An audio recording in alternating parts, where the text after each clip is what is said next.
भारत माता की। एक बार सभी लोग हाथ ऊपर करके, सब युवा हैं, एक बार जोरदार भारत माता की।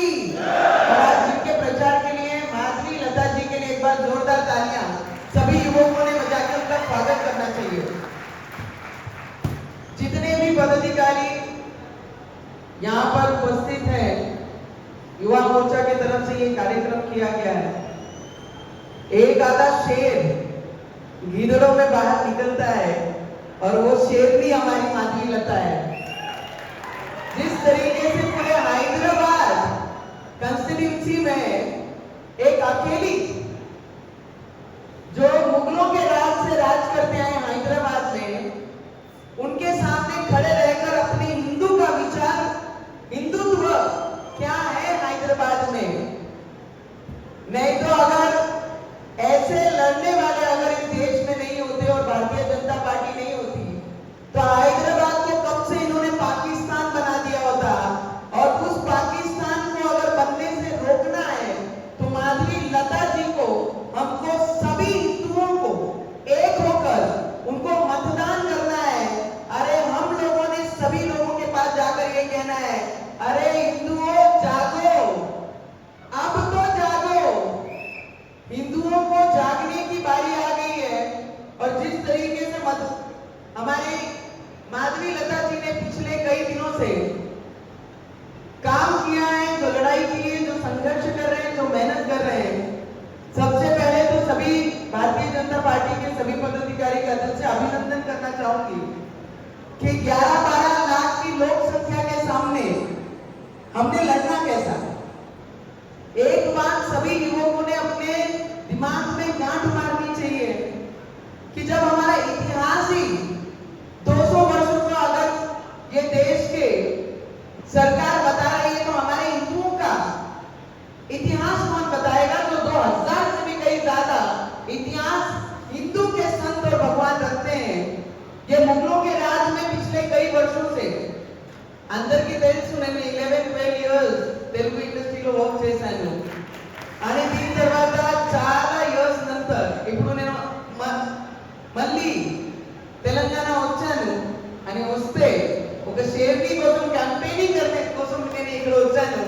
అందుకనే అందరికీ రిక్వెస్ట్ చేస్తున్నాను कि युवक అంటే ఏంటి, युवक अगर युवकों ने सोच लिया, वो छोटा भाई बड़ा भाई ना, छोटा और बड़ा, छोटा बोलता है कि पुलिस को 15 मिनट हटा दो, तो हम दिखाएंगे बोले कि क्या कर सकते हैं। छोटे को मेरा कहना है, तेरे को 15 मिनट लगेंगे छोटे, और हमको सिर्फ 15 सेकंड लगेंगे। 15 सेकंड पुलिस को हटाया, 15 सेकंड अगर पुलिस को हटाया तो छोटे को बड़े को ये पता नहीं लगा कहां से आया और कहां को गया। सिर्फ 15 सेकंड लगेंगे हम लोगों को जिस दिन हम मंच पे आ गए।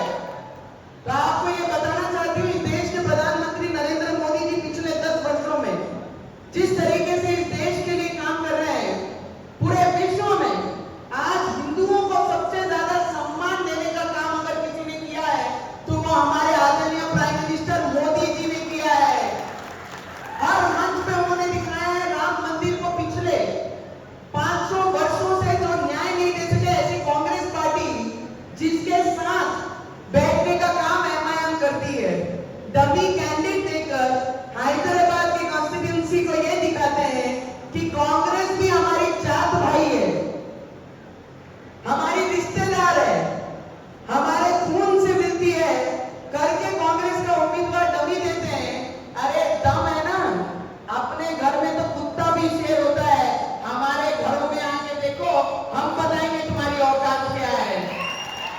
और जिस तरीके से मैं सभी अपने हिंदू भाई बहनों को, सबको जो इस देश को प्यार करता है, जो देश की आस्था से प्यार करता है, देश के लिए अपने जान देने को तैयार है, सबने गांठ मारना चाहिए कि इस बार ये लड़ाई माधवी लता से ज्यादा इस देश के सम्मान की लड़ाई है।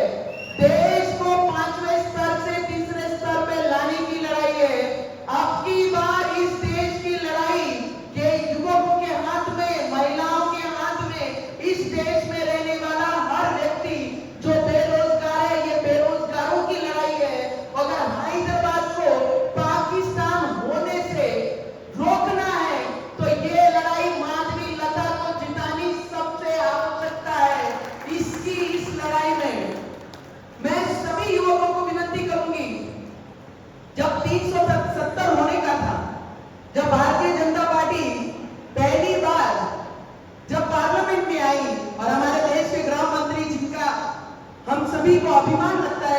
गृह मंत्री इस तरीके से काम करते हैं, तो ओवैसी साहब क्या बोले कि 370 हटाया तो खून की नदियां बह जाएंगी। खून का एक कतरा भी बहने नहीं दिया, 370 भी हटाई, और 370 हटाने के बाद जम्मू कश्मीर में शांति भी रखी, वो गृह मंत्री है। राम मंदिर को कांग्रेस ने किस तरीके से विरोध किया, मेरे को पता है। हमारे हैदराबाद तेलंगाना सब बोलते हैं कि आपको हैदराबाद तेलंगाना के लोगों के साथ इतना अटैचमेंट क्यों। मैंने बोला मेरी जन्मभूमि महाराष्ट्र है, पर मेरी कर्मभूमि मेरी तेलुगु लोग हैं, जिन्होंने नवनीत कौर అంటే ఎవరు ఆ పేరు ఇచ్చిందని అంటే నా తెలుగు ప్రేక్షకులందరికీ ఇప్పుడు నేను తెలుగు పార్లమెంట్ లో కూర్చున్నప్పుడు నేను అందరూ నా Telugu MP member of parliament ఉంటారు, అప్పుడు అందరూ పక్కన కూర్చుంటున్నాను. ఆంధ్రాలో ఏమవుతుంది, తెలంగాణ ఏం జరుగుతుంది, ఎవరు ఫోర్స్తోని వర్క్ చేస్తున్నారు, ఎవరు అపోజిషన్ లో ఉన్నారు, అన్ని డీటెయిల్ అక్కడ కూర్చొని పార్లమెంట్ లో వాళ్ళతో అందరితో మాట్లాడతాను. कांग्रेस ने किस तरीके से राम मंदिर का विरोध किया, 27 वकील लगा के राम मंदिर बनना नहीं चाहिए करके इन्होंने विरोध किया, और तब भी ओवैसी जी ने बोला कि राम मंदिर कभी नहीं बनेगा, बाबरी थी, बाबरी है और बाबरी रहेगी। अरे बाबरी कभी अस्तित्व में आ ही नहीं सकती, और राम मंदिर था। इन्होंने मोदी जी पे प्रश्न उठाया, राम मंदिर बनाएंगे बोले, पर तारीख नहीं बताएंगे। अरे मोदी जी एक अकेला शेर है इस देश में, तारीख भी बताया, राम मंदिर भी बनाया। तुम्हारी बाबरी कहां है वो तो बताओ। सिर्फ भाषणों में बाबरी है, सिर्फ मतदानों के लिए बाबरी है, धर्म से प्यार नहीं, सिर्फ मतदानों के लिए हिंदू मुस्लिम करने का काम ओवैसी ने किया है। 3 तलाक पे बोला, जब 3 तलाक मुस्लिम महिलाओं के फेवर में जब मोदी जी ने ये बिल लाया, तो ये बोले हम 1 रखे, हम 2 रखे, हम 3 रखे, हम 4 रखे। मोदी जी को क्या करना पड़ता है, मोदी जी को आपसे कुछ नहीं करना पड़ता, पर महिलाओं को सम्मान देने का काम हमारे देश के प्राइम मिनिस्टर ने हर वो बिल के द्वारा इस देश की महिलाओं को विश्वास दिखाया है। फिर वो हिंदू महिला हो या मुसलमान महिला हो, 3 तलाक देके जो इनसिक्योरिटी वो मुस्लिम बहनों में थी वो हटा के ये दिखाया है, जिस तरीके से हिंदू कल्चर में महिलाओं का सम्मान किया जाता है, उसी तरीके से हर समाज में महिलाओं का सम्मान होना चाहिए। तो 3 तलाक लाया। मैं आपको इतना बताना चाहती हूँ कि यह मतदार संघ की चर्चा जब पूरे देश में चल रही है कि इतना बड़ा लोक संख्या का मतदार संघ है, कॉन्स्टिट्यूंसी है, जिसमें 11-12 लाख, ओवैसी जिसके भरोसे उछल रहा है ना, सालों से सालों पीढ़ियां हैदराबाद में तुमने, अगर तुम में तुम्हारे काम में इतना दम है ना, आओ महाराष्ट्र में। तुम क्या, तुम्हारा MIM का जो हमारे संभाजी नगर में खड़ा है, उसका भी डिपॉजिट जब्त इस बार महाराष्ट्र के लोग करेंगे, ये याद रखना ओवैसी जी। इस हैदराबाद में जैसे कांग्रेस और MIM है, मैं कल बीबी पाटिल जी के प्रचार को गई थी, वहां पर कांग्रेस ऑपोजिशन में बैठी है। मैं आप लोगों को इतना बताना चाहूंगी कि MIM को और कांग्रेस को अगर हम मतदान करते हैं तो वो सीधा मतदान पाकिस्तान को जाता है, क्योंकि जिस तरीके से MIM के लिए और कांग्रेस प्रेम, राहुल गांधी प्रेम पाकिस्तान वहां से दिखा रहा है कि मोदी को हराओ और राहुल बाबू को जिताओ। जैसे पहले पाकिस्तान के इशारों पे कांग्रेस सरकार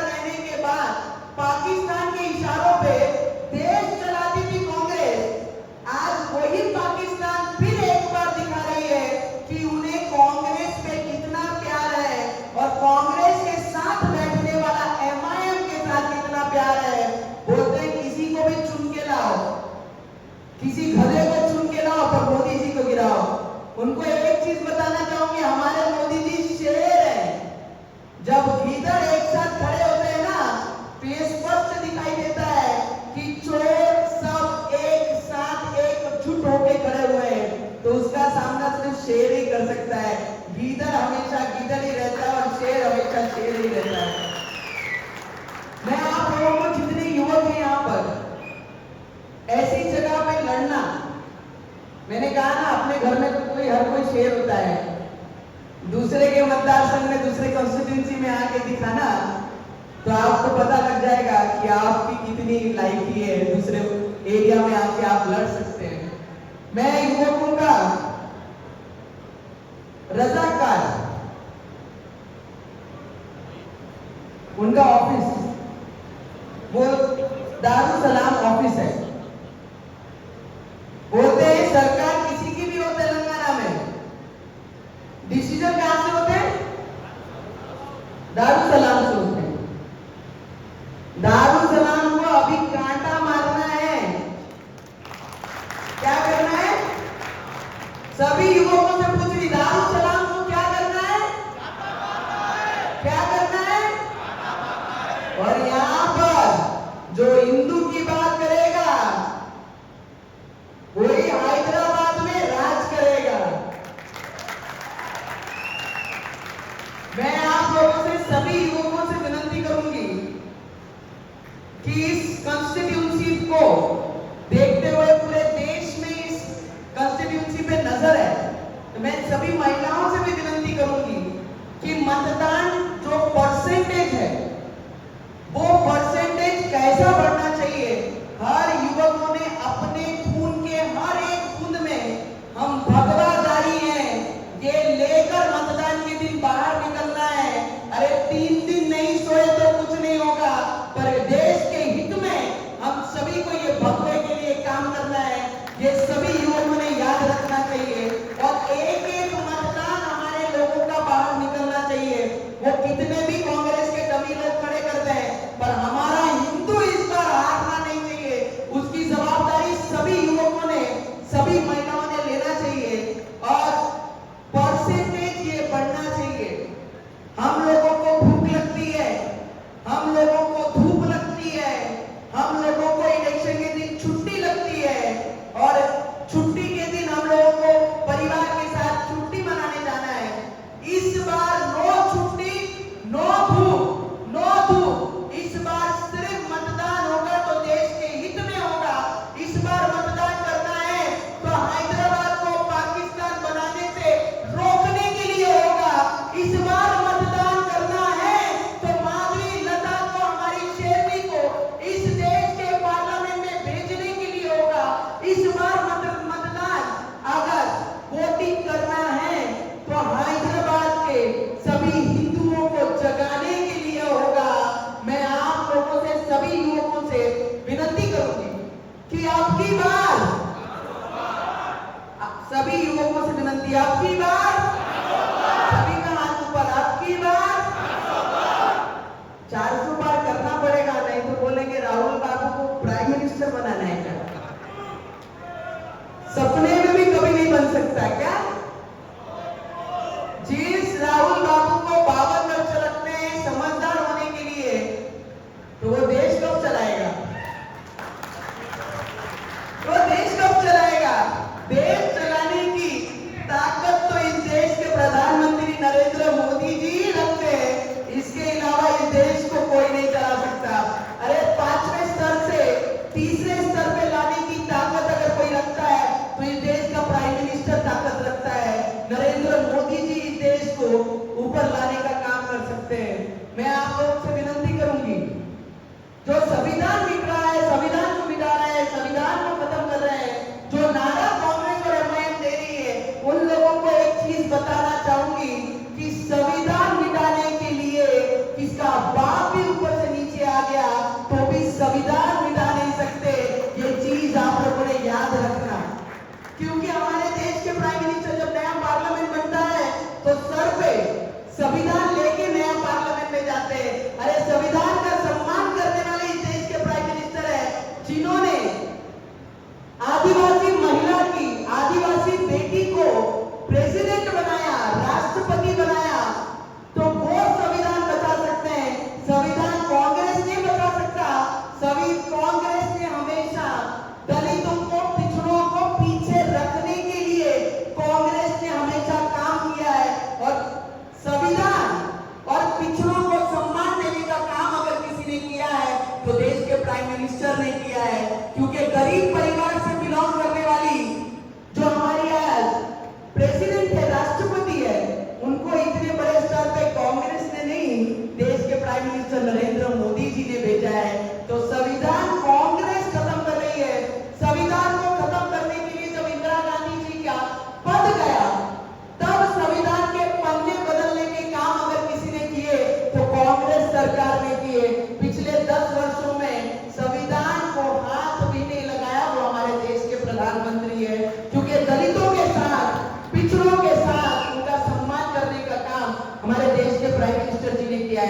आपकी बार हैदराबाद में क्या खिलेगा? सबका हाथ ऊपर। अब हैदराबाद में क्या खिलेगा? हैदराबाद में क्या खिलेगा? और आप लोगों की जवाबदारी है कि माधवी लता जी जैसी उम्मीदवार को भारी मतों से जिताकर हैदराबाद को पाकिस्तान बनाने से रोकने के लिए आपके सिर्फ 3-4 दिन हम लोगों को चाहिए और 5 साल वो शेरनी आप लोगों के सेवा में रहेगी। इतना मैं शब्द आप लोगों को देती हूँ और सभी पदाधिकारियों का, फिर से नगर सेवकों का, कॉर्पोरेटर्स का, माजी एमएलए का लड़के जो हारे ऐसे उम्मीदवारों का भी जो जीतेंगे आज आगे, ऐसे उम्मीदवारों का भी दिल से मैं अभिनंदन करती हूँ। और युवा मोर्चा का, स्टेट के, डिस्ट्रिक्ट के सभी युवा पदाधिकारियों का दिल से स्वागत करूंगी। आपके वजह से हमारी माधवी लता आज इतनी मजबूती से लड़ रही है। सिर्फ मतदान निकालने की जवाबदारी आपकी है। बस इतना ही कहती हूँ, अपने शब्दों को यहीं विराम करती हूँ। बहुत बहुत धन्यवाद। बहुत बहुत